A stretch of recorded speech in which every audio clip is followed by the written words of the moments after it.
கர்த்தருக்குள் பிரியமானவர்களே, ஆண்டவராகிய இயேசு கிறிஸ்துவினுடைய புண்ணிய நாமத்தினாலே உங்களை வாழ்த்துகிறோம். லூக்கா நற்செய்தி நூல் 22ஆம் அதிகாரம் 31, 32 வாசித்து பாருங்கள். பின்னும் கர்த்தர், சீமோனே சீமோனே, இதோ கோதுமையை சுளையினால் புடைக்கிறது போல சாத்தான் உங்களை புடைக்கிறதுக்கு உத்தரவு கேட்டுக்கொண்டான். நானோ உன் விசுவாசம் ஒளிந்து போகாதபடி உனக்காக வேண்டிக் கொண்டேன். நீ குணப்பட்ட பின்பு உன் சகோதரரை ஸ்திரப்படுத்து என்றார். பேதுருடைய வீழ்ச்சிக்கு முன்பாகவே ஆண்டவர் அவனுடைய வீழ்ச்சி சோதனையை குறித்து முன் அறிவிக்கிறார். அந்த வீழ்ச்சி சோதனை காலங்களிலே அவனுடைய விசுவாசம் ஒளிந்து போகாதபடி அவனுக்காக வேண்டிக் கொள்ளுகிற அந்த தன்மையை, அந்த வாக்குத்தத்தத்தை அவனுக்கு கொடுக்கிறார்.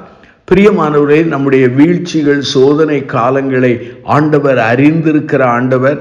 அந்நாட்களிலே நாம் விசுவாசத்தில் ஒளிந்து போகாதபடி நமக்காக வேண்டுதல் செய்கிற தெய்வமாக இருக்கிறார். நம்முடைய விசுவாசிகள், ஊழியக்காரர்கள், நண்பர்கள் அல்லது குடும்பத்தார் நமக்கு ஜெபிக்கிறார்களோ இல்லையோ, நம்மை அழைத்த ஆண்டவர், நமக்காக இரத்தம் சிந்தின ஆண்டவர், நம்மை மீட்டு கொண்ட கர்த்தராகிய இயேசுவானவர் நமக்காக ஜெபம் பண்ணுகிற ஆண்டவராயிருக்கிறார். இந்த லூக்கா 22:32 பாருங்கள். நீ குணப்பட்ட பின்பு உன் சகோதரரை ஸ்திரப்படுத்து என்றார். இந்த காரியத்திலே 3 காரியங்கள் சொல்கிறேன். இங்கே பேதுருடைய வாழ்க்கையிலே அவனுக்கு கொடுக்கப்பட்ட கடமையை சொல்கிறார். ஆப்ளிகேஷன் என்று சொல்லலாம். அந்த கடமை என்ன? நீ குணப்பட்ட பின்பு உன் சகோதரரை ஸ்திரப்படுத்து.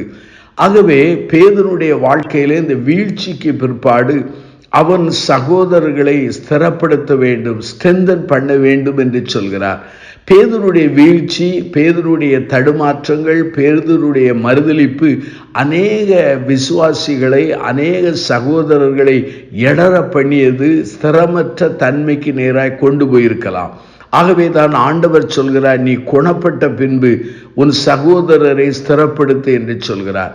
அருமையான சகோதர சகோதரிகளே, நம்முடைய வாழ்க்கையிலே நமக்கு ஆண்டவர் கொடுத்த ஒரு கடமை என்ன?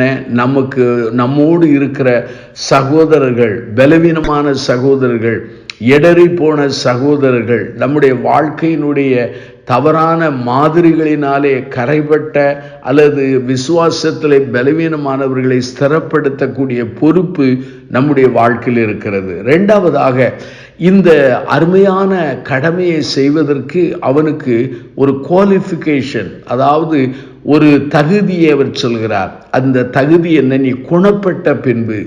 நாம் குணப்படாமல் மற்றவர்களை ஸ்திரப்படுத்த முடியாது. நம்மை சீர்படுத்தாமல் மற்றவர்களை சீர்படுத்த முடியாது. நம்முடைய வாழ்க்கையில வெற்றி இல்லாமல் இன்னொருவரை வெற்றியை குறித்து பிரசிக்க முடியாது. நமக்குள்ளே விசுவாசம் இல்லாமல் மற்றவர்களுக்கு விசுவாசத்தை போதிக்க முடியாது. ஆகவே ஆண்டவர் சொல்கிறார், நீ குணப்பட்ட பின்பு. அதனுடைய பொருள் என்ன? உன் வீழ்ச்சியிலிருந்து அல்லது உன்னுடைய சோதனையிலிருந்து நீ வெளியே வந்த பிற்பாடு, அதை மேற்கொண்ட பிற்பாடு உன் வாழ்க்கையிலே உன் சகோதரர்களை ஸ்திரப்படுத்து என்று சொன்னார். பேதுரு வெளியே வந்து மனங்கசந்து அழுகிறான், மனம் திரும்புகிறான். அதற்கு பிற்பாடு ஆண்டவருக்குள்ளாக அநேகரை அவன் குணப்படுத்துகிற அல்லது ஸ்திரப்படுத்துகிற பணியை செய்கிறார். அருமையானுள்ளே, நம்முடைய வாழ்க்கையிலே மற்றவர்களை ஸ்திரப்படுத்துவதற்கு முன்பாக நாம் ஆண்டவரோடு ஒப்புரவாய் இருக்கிறோமா? ஆண்டவருக்குள்ளே நம்மை சீர்பிடித்து இருக்கிறோமா? எந்தெந்த இடத்திலே நாம் கரைபட்டோமோ, எந்தெந்த இடத்திலே வீழ்ச்சி அடைந்தோமோ, அந்தந்த இடத்திலே மனம் திரும்பி மறுபடியும் நிலையான அனுபவம் இருக்கிறதா என்பதை நாம் சிந்திக்க அழைக்கப்படுகிறோம்.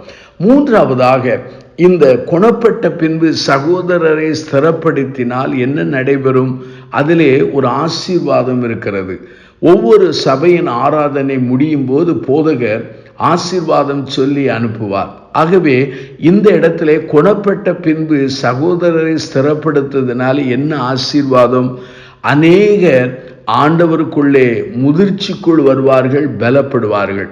பேதுருடைய வீழ்ச்சி, பேதுருடைய மறுதலித்த தன்மை, பேதுரு சுயத்தை சார்ந்த அந்த நிலைகள் அவன் ஸ்திரப்பட்ட பிற்பாடு அல்லது குணப்பட்ட பிற்பாடு அவனுடைய சாட்சிகள், அவனுடைய போதனைகள், அவனுடைய எழுத்துகள் எல்லாம் அநேகரை உற்சாகப்படுத்தியது. நீங்கள் திருமுறை வாசிப்பீர்கள் என்றால் 1 பேதுரு 2 பேதுரு அந்த நிருபத்திலே வாசிக்கப்படுகிற வசனம் எத்தனை ஆயிரக்கணக்கான லட்சக்கணக்கான மக்களுக்கு இன்னைக்கு ஸ்திரத்தன்மையை கொண்டு வருகிறது. இதே பேதுரு தான் அங்கே மார்க் என்கிற மனிதனை தன்னோடு வைத்து கொண்டு நற்செய்தியை அறிவித்ததினாலே அந்த நற்செய்தியை, மார்க் என்கிற நற்செய்தியை அவன் எழுதக்கூடிய ஒரு கிருபையிலே ஆண்டவர் அவனை வழி நடத்தினார். அருமையானவர்களே, ஆண்டவர் நமக்கு கொடுக்கிற 3 காரியங்கள். கடமை என்ன? நாம் பிறரை ஸ்திரப்படுத்த வேண்டும். அதற்கு தகுதி என்ன? நாம் குணமாக்கப்பட வேண்டும்.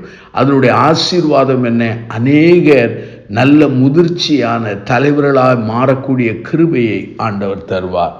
கண்களை மூடி நாம் பிரார்த்தனை செய்வோம். அன்பின் ஆண்டவரே, இந்த பேதுருவுக்கு சொன்ன தீர்க்க தரிசன வார்த்தைகளை எங்களுக்கு சொல்கிறீர். நாங்கள் குணப்பட்ட பின்பு மற்றவர்களை ஸ்திரப்படுத்தக்கூடிய அந்த நிலை எங்களுக்கு தாரும். அநேக சமயங்களில் நாங்கள் குணமாக்கப்பட்டிருக்கிறோம், ஸ்திரப்பட்டிருக்கிறோம், பிறரை ஸ்திரப்படுத்தாமல் போய்விடுகிறோம். சில சமயங்களிலே மற்றவர்களை ஸ்திரப்படுத்துகிறோம், எங்கள் வாழ்க்கையிலே குணமாக்கப்படாத நிலையிலே வாழ்ந்து விடுகிறோம். ஆகவே எங்களை நீ சரிபண்ண செபிக்கிறோம்.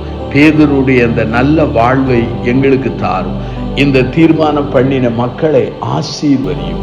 இயேசுவின் நாமத்தில் செபிக்கிறோம் பிதாவே.